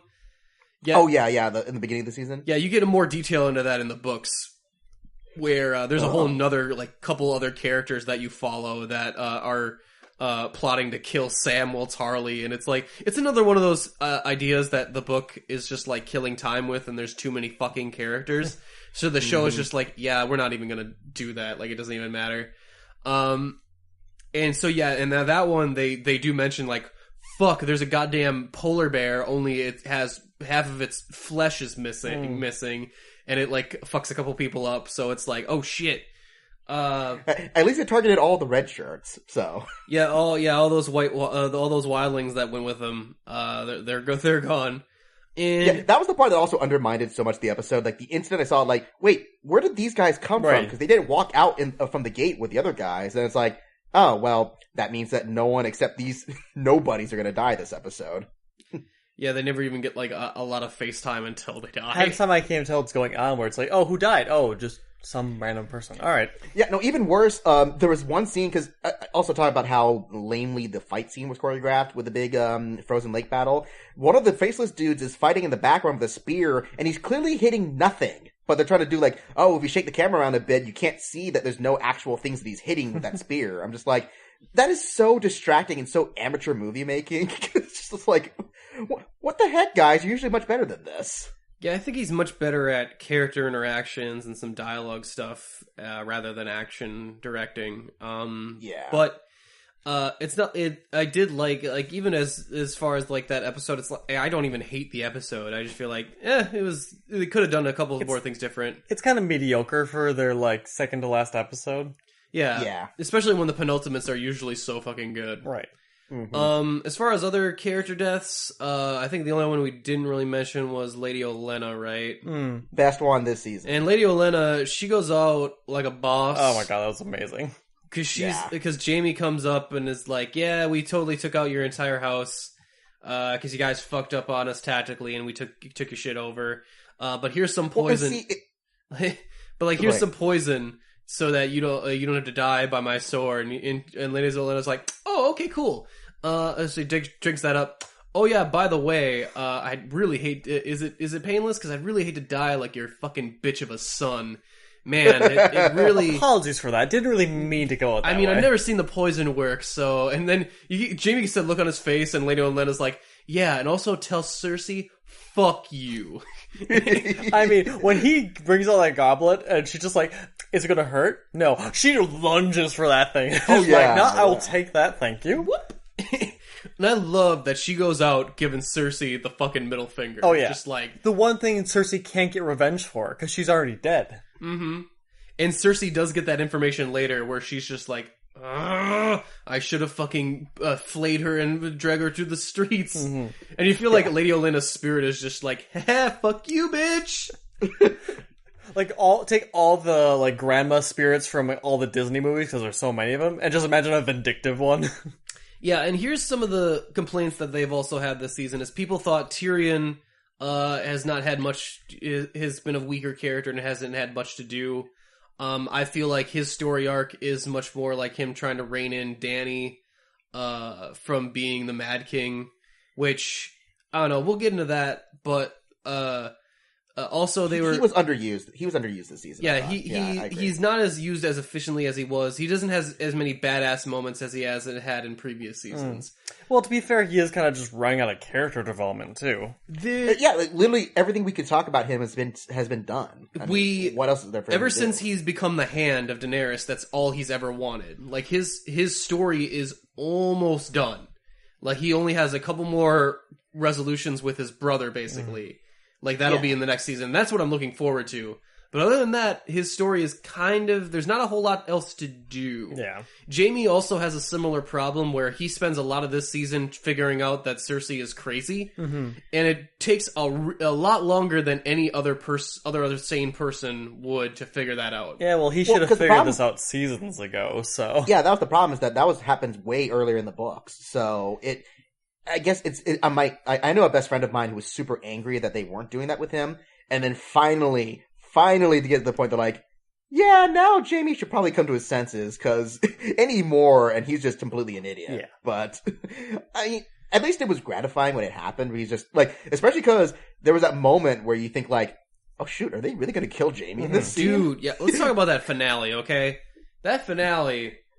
That was off the chain, man. I love that finale. Yeah, that whole episode was fantastic from beginning to end. That like, fucking no bad part. That was fucking amazing. Like, going out swinging on this season. Love it. We get a meeting between basically almost all of the characters that are still fucking alive. Yep. Mm-hmm. Except for the Hound 3 major ones. Brother. Dude, I love how it even begins where, Bronn and Tyrion get to meet up with each other again, and get to hang. That's awesome. Brienne and the Hound have a reunion. Awkward as it is. That they bond over Arya being a badass. Like, that's cool. Didn't I murder you? Like, that scene felt so weird because I'm like, they feel like they're actually supposed to be Arya's, like, older siblings right now. Talking about, like, or her our parent. little, it's like, our little scamp of a daughter, sister. No. And it's like, they're proud of Arya for being a stone cold murderer. Yes. And... also, a great scene is when Arya first meets back up with Brienne and gets to train to fight. Yes, that was great. That scene's awesome. And yeah, when we finally get the meeting and Daenerys isn't there with everybody else, they're like, she's coming in on that fucking dragon. And and Cersei comes in and she's got all the pomp and circumstance, and she's like, where's your queen or whatever? And then suddenly Daenerys pops in, like, on the dragon and been like, fuck yeah, she glides off that dragon like a fucking ghost. and just like, and Cersei's queen. like, you're late. And all I can think of is that scene from Batman Forever where Two-Face pops in, and then Batman comes in through the ceiling, and Jim Carrey as the Riddler goes like, your entrance was good, his was better. You see the difference? Showmanship. And I love that with that scene where, like, and Cersei's like, you're late. And it's like, my apologies, bitch. And that was my favorite meme going around, was the meme where they have the same scene, but Cersei, like, underneath it goes, I thought you had 3 dragons. And Daenerys goes, I thought you had 3 kids. That's terrible. Just awful. But yeah, that whole final episode is very meme-worthy. This whole season's pretty meme-worthy, honestly. Well, that's because it has some of the best moments. Like, this season has some of the best moments of the entire show. Mm-hmm. And one of those... it also has Ed Sheeran. Look, I don't even know who Ed Sheeran is, so that did not bother me at all. No, even I knew who he was, and I'm like, seriously, you guys are getting bent out of shape out of this cameo? Yeah. Like, I didn't even of other notice cameos that I've seen in other shows, he wasn't that bad. It's almost like people on the internet are unreasonable. I know, right? But, yeah, that whole talk where they have a great demonstration, but with the White Walker demonstration, like, they must have practiced that routine a lot. Okay, you just talked about the woman gliding down on her dragon. You know they did. Oh yeah, like this was all set up. Okay, so Hound, you're gonna tip over the box, like that'll be what you do, and then like make sure that the chain is just long enough so that it comes at Cersei but doesn't quite get her, and then you pull back, and then afterwards you chop it in half and then chop an arm off so that Qyburn can kind of like look at it fondly, and then I'll burn it, and then I'll get it with the dragon. Like this whole presentation was very complex. Oh yeah. But like very, I love Qyburn's clear science boner that he had. Is like something I've never seen before, dude. And I love Euron's first reaction, which apparently later is revealed to be a feint, but is totally believable in the moment. Oh yeah, because he's like, "Do these things swim? No. Well then, fuck it. I am out. I'm going back to my island. Deuces. See you later, everybody." And I totally did believe that from his character. Oh yeah. And yeah, Cersei actually does recognize the threat, but she wants to get something out of it. Like, so she asked for Jon to, bend the knee. Well, not bend the knee. No, just to stay out of the conflict. Yeah. Okay, so you stay out of it, and then I'll go, you stay out of the conflict, and I'll be good. And even though Jon would have been like, it would have been really easy for Jon to say yes and just be like, okay, yeah, whatever. Because even then, if Jon doesn't get into the battle with Cersei, like, what does it matter? As long as there's a dragon still left alive, I'm pretty sure Daenerys is cool. Yeah. But no, he can't do that because of his goddamn, Stark pride. His pride and his honor or whatever. And even Daenerys is just like, I appreciate it, but goddamn, dude, could you Time and place. could you have not? I mean, we're still gonna bone after this, but man. Oh man, if that wasn't awkward. But I do love that Tyrion goes up to talk with Cersei, and Cersei, like the mountain has just been like this tension filled gap the entire, because even the Hound and the Mountain get a cool conversation where it's like, what's coming for you, brother. What's always been coming for you piece of shit. That felt like it was directly for the audience. Just you wait, guys. Clegane Bowl 2019, guys. It'll Get happen. hyped. Yeah. And I do like that the Mountain was also like Tyrion's like, hey, you want to kill me? Then fucking do it, because I'm here. You're never gonna get a better opportunity to take me out. And Cersei's just like, ooh, I fucking would too. And it's like, you are nervous because you're just like, oh yeah, fuck. Because we've been waiting for another person to die this whole time. Yeah, I feel like Game of Thrones has really used that to its advantage to like, even though it hasn't been killing main characters this season, you still feel like they could at any moment. The stakes are still Next there. season's gonna be a bloodbath. I think next season's gonna see a lot of fucking characters die. Like in some just, hopefully it's more noble sacrifices, but I feel like some of them are gonna go out like bitches too. Some of it's gonna look more like Attack on Titan, I think. Oh god, no! Aw. Please don't let people cry for 20 minutes straight in that one. Yeah. But yeah, Cersei, like, whatever deal they do strike, Cersei decides to commit all her armies, but then, like, turns out she was lying later. Shocking. It leads people to believe that, whoa, did Tyrion, like, turn on Daenerys and plot against Daenerys? And I'm like, I find that very hard to believe. It would be rather kind of. But I do feel like he still has some, like, he really doesn't want to kill everyone in his family, but he's conflicted because, like, I know they're bad, but they're still related to me, and I love Jaime to some degree. So and I see that conflict selling him on Cersei's lie. Like, it would convince him that Cersei, like, oh, Cersei does mean what you say, even though it would be a lie, and it'd be hard for, I would find it hard for Tyrion not to see through that. Right. I also think that her pregnancy thing is totally fake. Like, I don't believe that for a second. I don't believe that shit. I feel like that's manipulation to a T. I mean, it's kind of her thing. Yeah. Like, she's always very exaggerated about clutching her stomach and just been like, that's a signal, man. I think you're full of shit. And still, I love the fact that Jaime's first reaction is when he found out, his first question was, is it mine? Like, hey, you don't know. She has been screwing behind his back a couple times in this show. I know, but the weirdest thing is how she didn't react to that. No, but they've always had that where she's had sex with other dudes, and I don't think Jaime ever has. Like, Jaime has always been like way faithful. more. Jaime, even from the before Cersei has gone down this mad path, has always been more faithful and actually just more of a good character than Cersei has ever been. Even though he kind of has a thing for Brienne, but that's about it. So, like, he he's a very interesting character that hopefully will get a very cool resolution later in the season because he leaves too, and like she's like, no one walks away from me, and the mountain comes up behind him, and I know everyone in the audience is like, oh fuck, and it's like, I don't believe you, and I'm like, motherfucker, I would, I would believe her. She hasn't killed a main character in like a whole season. She's itching. Yeah, she's really itching. is. Damn it. Well, she did kill somebody, or she's currently killing somebody, because we didn't talk about the last couple sand snake deaths. Oh yeah, well that was some good revenge. I ain't gonna hate on Cersei for that. No, that was actually really impressive. Because they killed what's her name, her daughter Marcella, and Marcella had nothing to do with that shit. And like Oberyn's wife, whatever the fuck her name is, Lyanna his girlfriend. What's that? It was his girlfriend. They were never. Yeah, that's right. Lyanna Martell or something. I don't know. Anyway, she did shit that was completely unnecessary. Mm-hmm. And that's from like Game of Thrones talk. Yeah. Just because she was all mad and pissy that Oberyn got himself killed.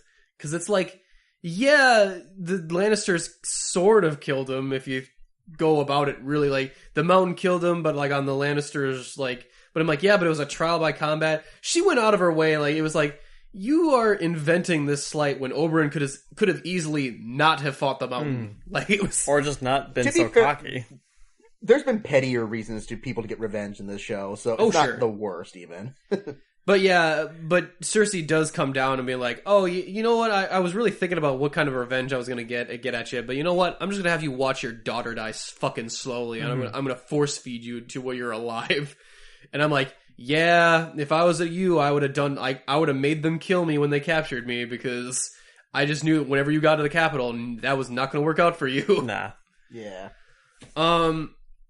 But yeah, the other major death that we didn't talk about is fucking Littlefinger.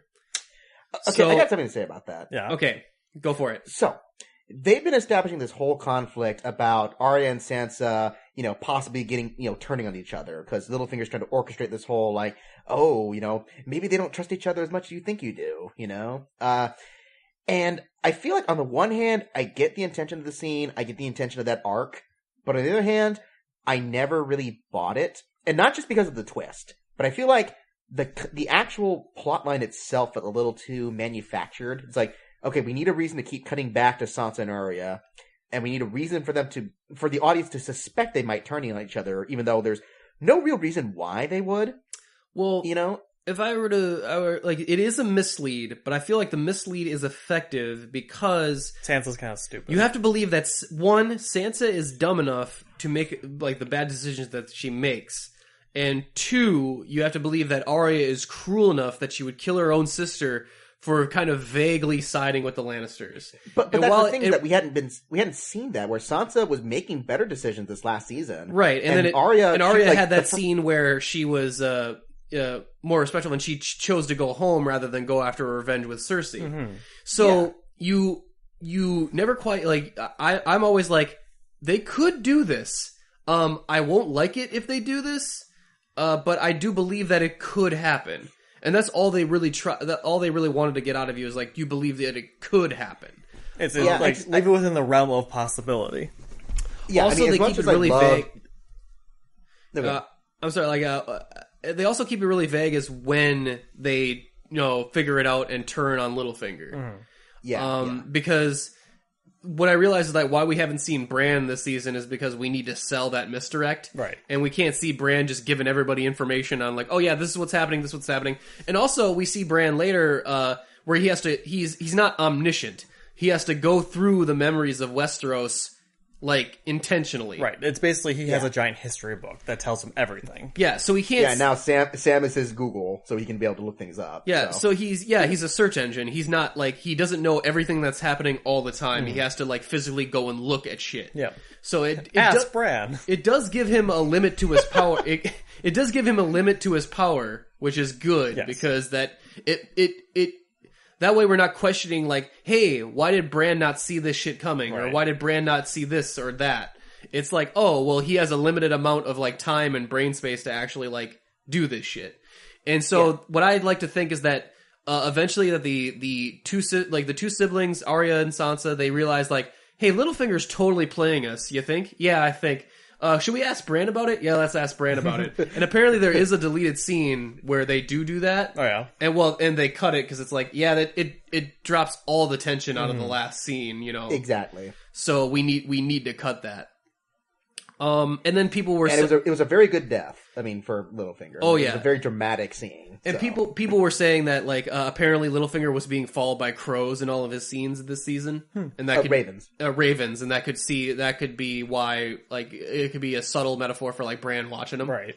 And that makes sense to me too, like, Right? Because like ever since Bran's first scene with Littlefinger is like chaos is a ladder, he's like, yeah, I know your deal, dude, and I'm fucking watching you. That was great seeing Littlefinger's reaction, just like, wait a minute. Oh, and we did get a comment about that on one of our YouTube videos actually for the finale.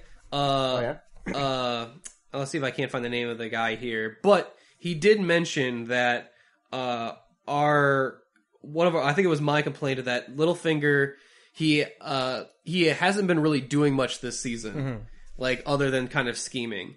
And I think he said that, like, I think he mistook me saying that Littlefinger didn't really do wasn't doing anything the entire season, like the entire series, because he mentions like, oh, he did this, he started the war, he did all this. I'm like, yeah, and I get that he's a big player throughout the series, but this season he's been kind of just hanging in the back.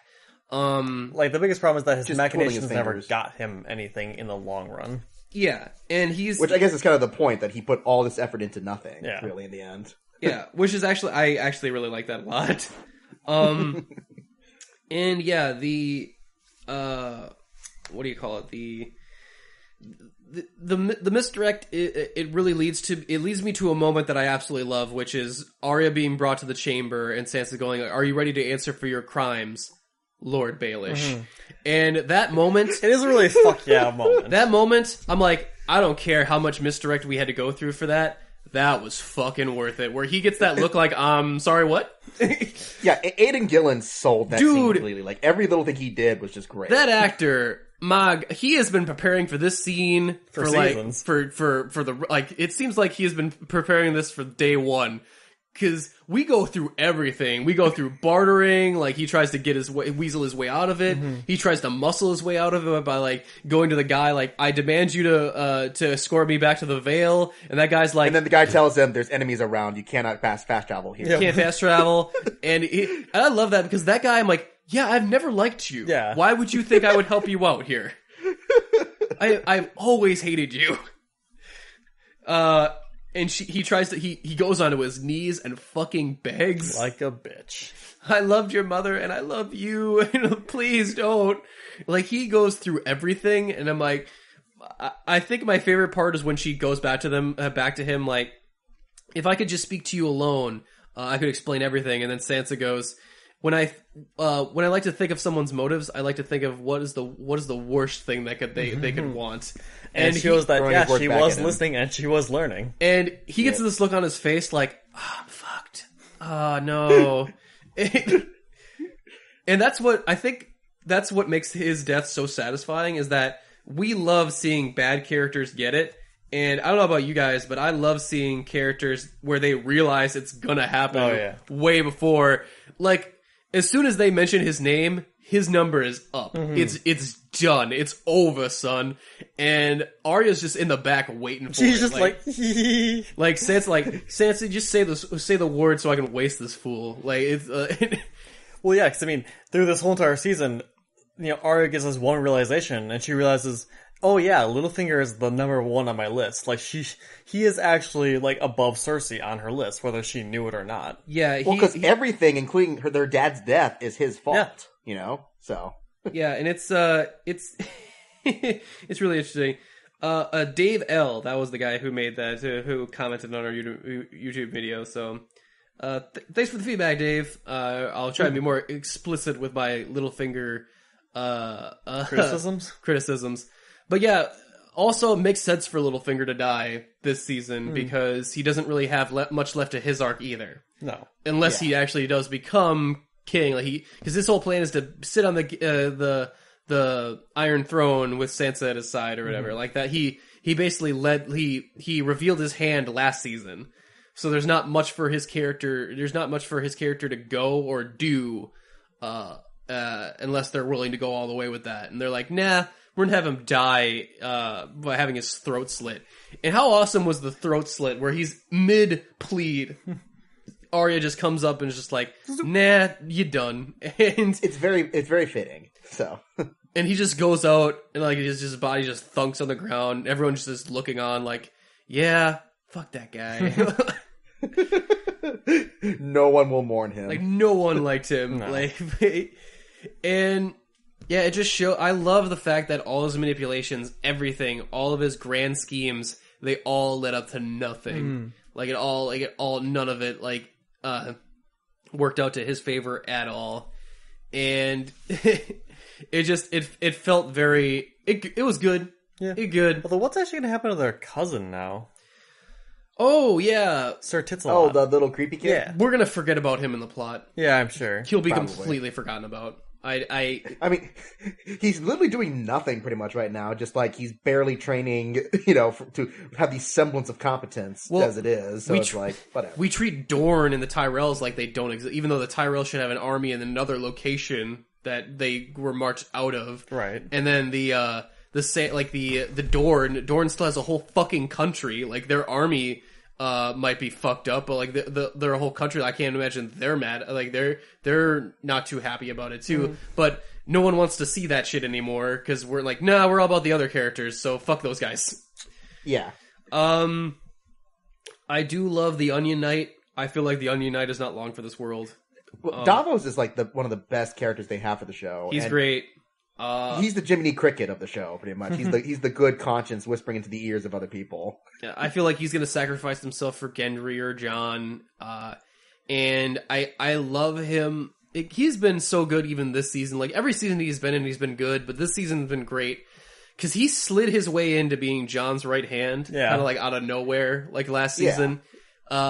And I Like a love, glove. and I love him. Like, that scene where Daenerys like has all of her fucking titles that she drops in. Missandei's going through it all, and then Davos is just like, "This is Jon Snow. He's king of the North." Like, I mean, not even no white wolf reference there. Just like, oh yeah, just king of the North. he's pretty good. Pretty cool. He's a pretty good swordsman. He's a good lad. He's a good lad. Right, I like good him. lad. I like him anyway. And I love it that that whole thing where he almost blows is like, oh yeah, by the way, he's resurrected from the dead. Yeah. Like, shh. Just a figure of speech. Yeah. Yeah. And I do like it because it shows a fundamental difference between the northern politics and the King's Landing politics of just like King's Landing is all about clever words and just like, compliments and just lies basically, and the North is all about Which is like funny because Davos isn't from the North though, to be fair. So no, he's a smuggler from like what's it like he's a pirate from like lower south than King's Landing probably. And, yeah. But he's still a commoner, which sets him apart from like. Fair enough. Yeah, and him and Stannis also got along, and Stannis was also kind of like a no nonsense dude. And the North has like the opposite problem, where everyone feels like their opinion is valid throughout the entire like rest of it. Like, like if there's anything Sansa like could have done more effectively, is just like, hey, don't undermine Jon in front of fucking everybody else. Yeah. Like you can bring up your criticisms, sure. But, like, wait until, like, the room isn't filled up with people that need to have confidence in Jon and need to follow him. Yeah. Like, it's kind of ruling 101, Sansa. And that's one of those things that kind of makes it a little bit more believable, where it's like, oh yeah, Sansa could be this dumb. Yeah. Well, you have to believe that she's power hungry enough that she would try and fuck over Jon and Arya to be Lady of the North. And still, I didn't really fully believe that, because she was still doing other stuff that wasn't dumb or power hungry. Right. Like, just trying to do, like, okay, do we have enough grain to last us for a year? No? Okay. Well, what if we try to do stuff to help the civilians? Okay, that's gonna be a little complicated, but let's see if we can try to do it. And it's like, she's still making good decisions, it's just really, really hard to make those decisions. Yeah. And, so the ending, too, because we gotta talk about the very end before we get out of here. Wall goes down. The wall coming down. That shit was amazing. Because you knew it was gonna happen. Like, there's no way that the wall has to come down because once we saw a dragon die and then come back to life, it's like, fuck. zombie dragon. Which apparently the zombies can't swim, but they can go down and tie a dragon to chains and pull it out of the lake. Yeah. I mean, I could have used some scenes where they just sent some of those other creatures down there to die. Like they just went down there to attach the chains, and then they just stay there. They just and where did they get the fucking chains from anyway? Well, That one I believe that they said something like there's probably like ships nearby. well, like, it's near Eastwatch, which is by the sea, And they can't swim. and well, but they do have docks. they do have and stuff docks that they and can like chain- ports. Like, I mean, I don't need a whole entire scene to like explain where the giant chains come from. But like, I do appreciate like that they did get that dragon out of there, because it was less like, well, maybe we don't have to worry about the dragon since it sank to the bottom of the lake. We don't have to worry about it. That wasn't my reaction. But yeah, so the dragon comes around and fucks over the wall, and Tormund and Beric Dondarrion probably got out of there. And the wall comes down, we see the army of the dead come through, and it's just like, oh shit, next season's gonna be off the chain, man. Well, and I have an interesting thought about that too, because clearly the zombies will get far, because if you remember that vision that Dany has in the second season, where she stands in the middle of King's Landing completely covered in snow. So I'm pretty sure the fight's going to get down, definitely down to Cersei's level.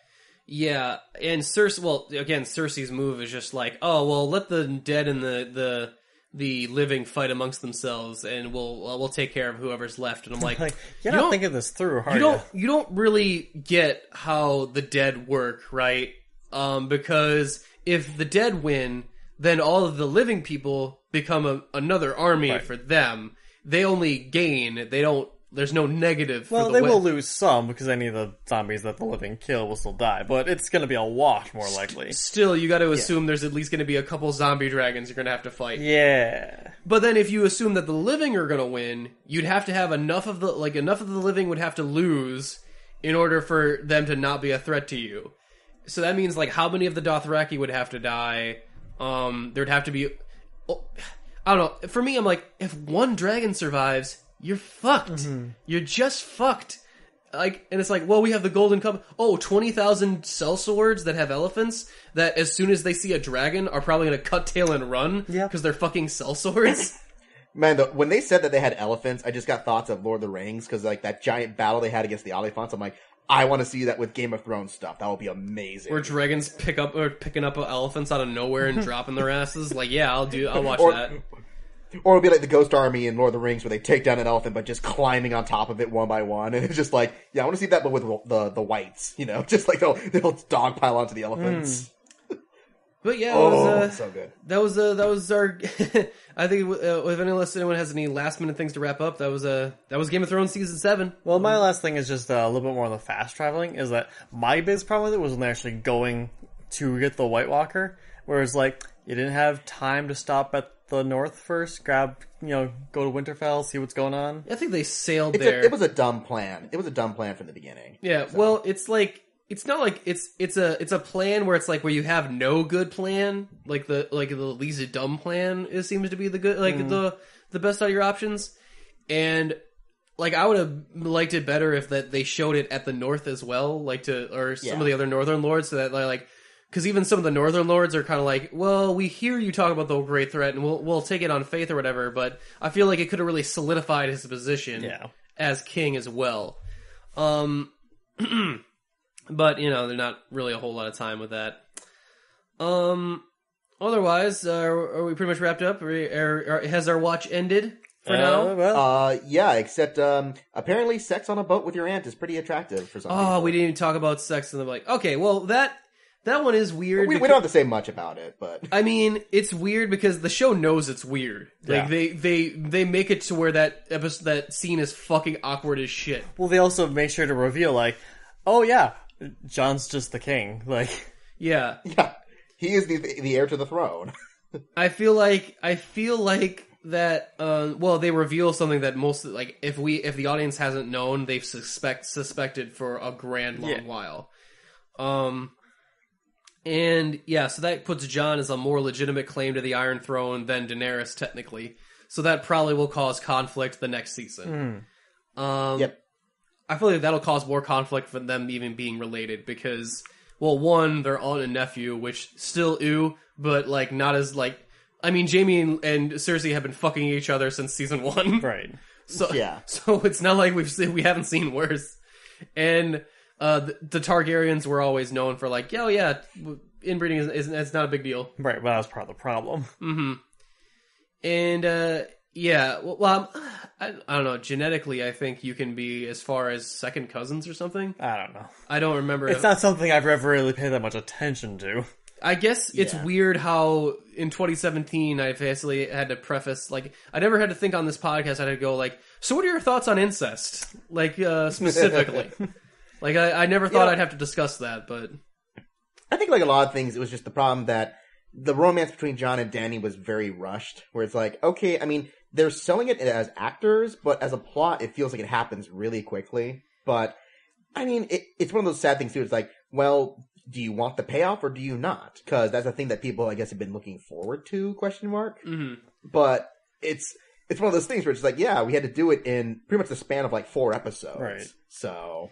Yeah, and to their credit, the actors have some instant chemistry with one another that really helps sells it. Oh, yeah. And I do love Daenerys is always looking at him like she is thirsty as fuck. Like, just oh, yeah.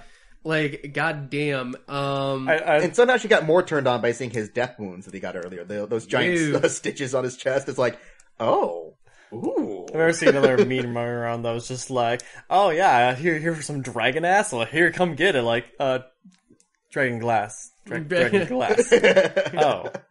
Well, she's all in it to get some. She's getting ready for her 7 inches of snow. That's for sure. No. Bearing down the hatches. And all the female viewers got to get a loving close-up of Kit Harington's butt. So there you go, ladies. Dude, we got a lot of Kit Harington ass in that scene there. That was a big deal.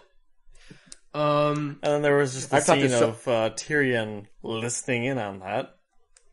Okay, that scene, I suspect the doubt there was just the whole thing about them hooking up, where it's like, this is going to cause problems. I think that's because so many people were like, what does that mean? And I'm just I think it just means that he knows this is not going to be good. I was thrown off of it as well because they shoot it in a way where it's really creepy and kind of ominous. So I'm like, it makes it seem like it makes him seem more threatening than I feel like it was intended. But yeah, I do agree that I'm like, I think it's just because he's not comfortable with Jon and Dany hooking up because he thinks that'll cause problems. It could be. Which, to his credit, I'm like, yeah, it probably will. Yep. Well, that's going to be an awkward family reunion to explain. Yeah. But anyway, we'll wrap it up here, guys. Great talking Game of Thrones with you. Always fantastic. We're going to have to wait 2 years to talk about this again, though. Yeah. So that's lame. For the last time. So just as an end capper, Travis, are you glad that I introduced you to Game of Thrones then? Or I finally got you to watch it? You made me hurt. Why'd you hurt me, Nick? I made you... You hurt because you care. Because I care. Let's go with that. But anyway, thank you guys for listening. If you enjoy the podcast, you can help us out on iTunes by giving us a 5-star review. We will read whatever goes in that review box on the air, word for word. If it's the Night's Watch oath or some Lady Olenna quotes, I'd love to read them in tandem with a review on the podcast. Make no sense at all. Love it. Otherwise, you can find us on Facebook. Give us a like while you're there. Check out our YouTube channel with some of our other reactions and some of our other video game Let's Plays and all the other good jazz. Follow us on Twitter at UGO Podcast and on Instagram at UGO Podcast as well. Justin, where can they find you? Well, you can tell the people at One of Us that it was me who writes the notes on the Breakfast Pub. But tell them that one of us remembers. The site remembers. But yeah, so you can find me there. I also do surprisingly less and less stuff on their content, like their mainstream content. But, that might change, that might not. But otherwise, yeah, you can find me there. You can find me on Facebook. You can find me on Twitter. So, there you go. All right. And with that, we are Unapologists Geek Out, and we're out. And winter is coming. And winter is coming. Come. It's here, damn it. On the real, your boy is a hip-hop player, but for this joint here, I play the role of King Slayer. See, toe-to-toe, blow for blow, we can fight G. But word to Jamie, there are no other men like me. This industry is in a roughed-up state. Cats front so tough, you call the bluff, they fake. And we all don't know it too, we just love to pretend. Use my tongue as a sword, slice them with the pointy end. And friends can turn to enemies in an eye blink. My click together firm like a master's chain link. We got skills and yes, we're so ill. Our brotherhood was formed underneath the hollow hill. For real, shit so sad, it's almost funny. Young niggas, little fingers, steady chasing after money. Dummies, I do it for the love like Stark and sit alone with my honor in a dungeon in the dark. In this Game of Thrones, it's eye for eye. There is no middle ground, you either win or die. You gotta watch the cats who watch your back. You can get hit.